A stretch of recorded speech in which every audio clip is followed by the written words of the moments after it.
Healthfuls, and thanks so much for coming back to the channel today. Today I want to share with you a DIY video that I did years ago for Christmas, and I found it the other day trying to find some space on my mini SD cards for Jason so he can record his videos. So I'm going to share with you this tutorial of this flower arrangement that I did for my centerpiece of my table one Christmas. So all of these items you can find at Michael's, I think, except you can find floral foam at Michael's, but this came from the Dollar Tree. So all of the flowers, the crate here, I actually got it at springtime. All of the greenery came from Michael's. The moss came from the Dollar Tree that you see coming out of the crate there, but the crate was around the springtime at Michael's. And what I do is, if I'm using it for a particular theme that's not spring or springtime, because it says garden and flowers at the top or on the front, I just turn it around so you can't even see it. So I may like do a DIY and paint this, who knows. But anyway, I'm taking this poinsettias, and the poinsettias, actually I see them every single year at Michael's. The frosted greenery that you see, I see it every single year at Michael's. So you should be able to find them, probably even the berries. I notice that sometimes they repeat the same thing, especially the greenery. So I just hot glue the floral foam down to the bottom, and I used this crate before, I believe, in a wedding. I do this all the time. I have it right now in my craft room on the top of the entertainment center, and I have like some white foam roses in it. And so for Christmas, to save money, a lot of times what I do is I go around the house, and I'm really going to do that this year. I'm going to go around the house and I'll see what I can use or I can recreate. So I have this crate, and again, I've hot glued the floral foam, and I think I took some craft paper and put around the sides of it. I don't remember why I did that. And then I tucked some of the moss from the Dollar Tree in the little cracks and crevices just to make it look, I don't know, rustic look. So I like to start with in the middle with when I'm doing any type of arrangement. And you see here where I'm using my wire cutters or their pliers. I like using the wire cutters more so. And I just go down and cut a piece of the stem here and just place it down in the middle.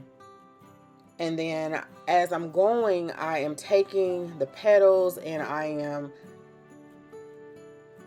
forming them and flattening them out. So you just don't want to just plop it in there. You kind of want to arrange it and smooth it out to make it real nice and cohesive.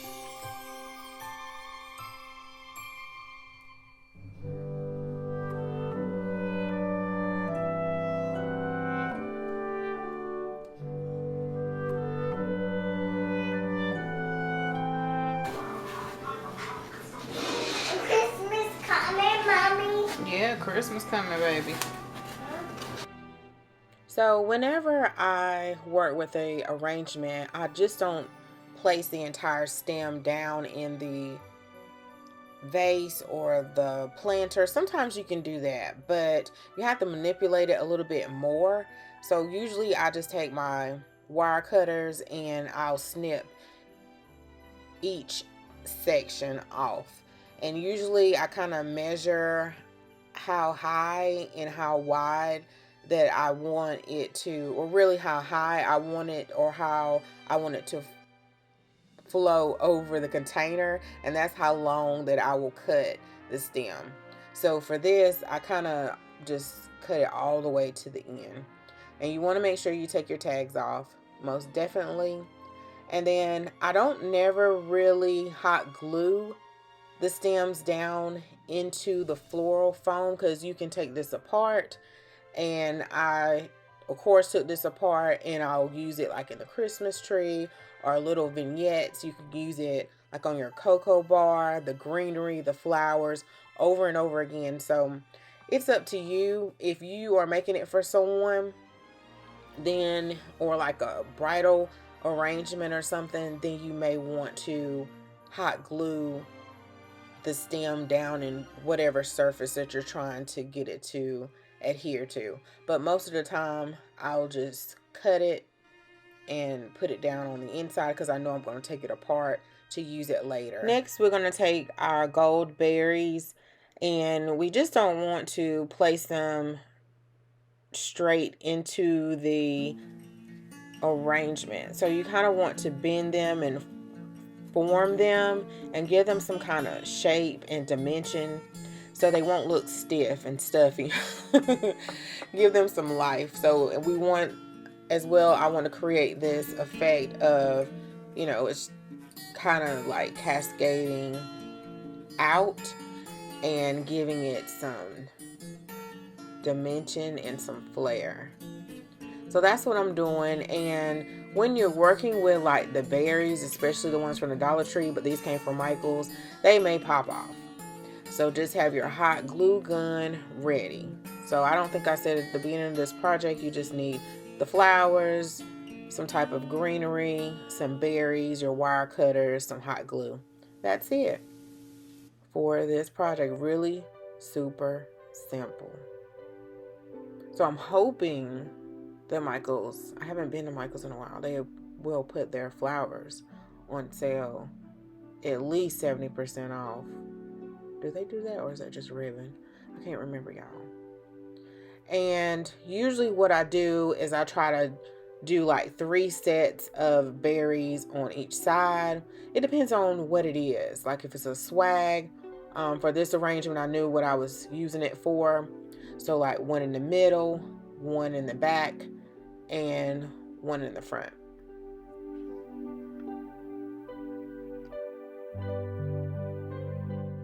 The great thing about poinsettias is that, or flowers that have like a lot of width to them, is that you may not need as many. It depends on how full you want it to look, but the poinsettias are wide, so like they overlap each other. So you may not need as many. It just depends on the look that you're looking for. So I do take note of that. And I think I bought 2 or 3 bunches of this, but it doesn't hurt. You can use the poinsettias if you got too many. Of course, you can take it back, but you can use it for vignettes or something different. So here I'm just trying to add the berries back to the stem. You may have to do that too as well for greenery or flowers. You can hot glue it if it just don't want to stay on there. And also what I wanted to say about this crate, it's a spring. It says flowers and gardens in the front. So you can paint over it and chalk paint it over it, or you can use some ribbon and cover it up. There's so many different things you can do. You can spray paint it. And I had this for several years now, so I don't know. I may paint it and do something for Christmas this year. I don't know. We'll see. Okay, now I have this frosted greenery, like this evergreen branch, and I love this. I had this for several years, and I love to use it in like little vignettes. So like a vignette is usually like 3, an odd number of not an arrangement, a decor arrangement. You may have a picture or a figurine or a candle, usually in 3s. It could be 5s, something, an odd number. And the reason why you want to use odd numbers is because it attracts the eyes. Anyway, back to this. So I love to use this greenery, and I may pick up some more this year because I love to use it in arrangements. I like to use it in vignettes. It's just so pretty, and I notice they have it every single year. So I'm hoping that they'll have some this year. I can find some. So if you guys see it, grab it because it's so cute. But I like to take it apart and use it just not as a whole. And it'd be cute to use it as a whole. And it also has like these little pine cones on it. Yes. You ready to sleep? You ready to go to bed? No. You're not? Where you been? Where you been? What you been doing? None.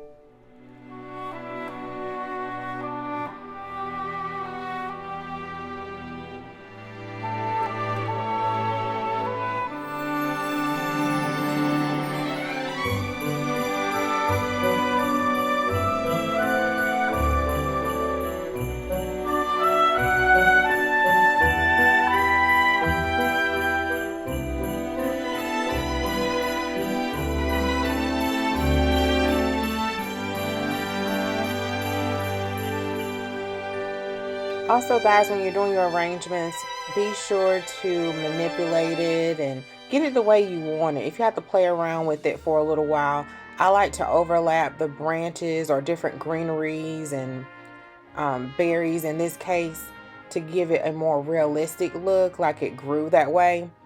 And that's a good blending effect that I like to do. So I like to cross the different greenery and flowers overlap each other. So guys, I hope you enjoyed this video.